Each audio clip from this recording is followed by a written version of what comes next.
নমস্কার। আজকেও সেই গ্রহজ্যোতি বা গ্রহ ট্রানজিট নিয়ে আলোচনা করব আপনাদের সামনে। অবশ্যই প্রোগ্রামগুলো শুনবেন, অবশ্যই খুব উপকৃত এবং অনেক কিছু জানতে পারবেন। চলে আসি তাহলে আসল কথায়। রাহু আর শুক্রের জুতি তৈরি হচ্ছে মীন রাশিতে। কীভাবে হচ্ছে সেটা নিয়ে এবার ডিটেল আলোচনা। জ্যোতিষ মতে আগামী 31শে মার্চ রবিবার অবস্থান বদলাবে শুক্র। সেদিন মীন রাশিতে প্রবেশ করে শুক্র।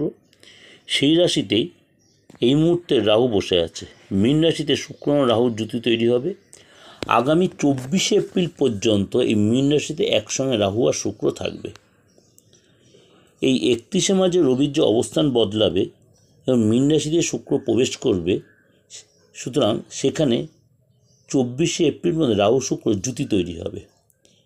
কোন কোন রাশি তার সুযোগ পাবে সেটা নিয়ে আলোচনা করে নিই। আচ্ছা, সিংহ রাশি। সিংহ রাশির এবার কপাল খোলার সময় এসে গেছে। অনেক দিন ধরে আপনাদের একটা চাপ চলছিল, সেই জায়গাটা কিন্তু আপনি অনেকটাই ডেভেলপ পাবেন। আটকে থাকা কাজ উদ্ধার হবে, লোকেকে সম্মান পাবেন, গুরুত্ব বাড়বে। যেখানে যা প্রতিশ্রুতি দেন সেটা মেনটেন হয়তো করতে পারবেন, অনেকাংশে করতে পারবেন। এবং আপনাদের একটাই জিজ্ঞাসা সিংহরাশি লোকের কাছে, মিথ্যা প্রতিশ্রুতি, মিথ্যা কারোর সাথে সম্পর্ক তৈরি করবেন না। তাহলে কিন্তু নিজে থেকে নিজের জায়গাটা নষ্ট, সুসম্পর্ক নষ্ট হয়ে যাবে।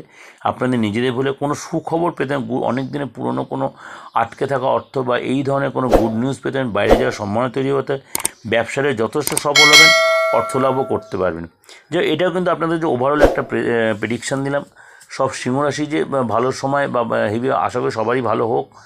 যাই হোক, এটা সেই চিন্তা করেই দিলাম। আর অবশ্যই যত লোকেকে শেয়ার করবেন।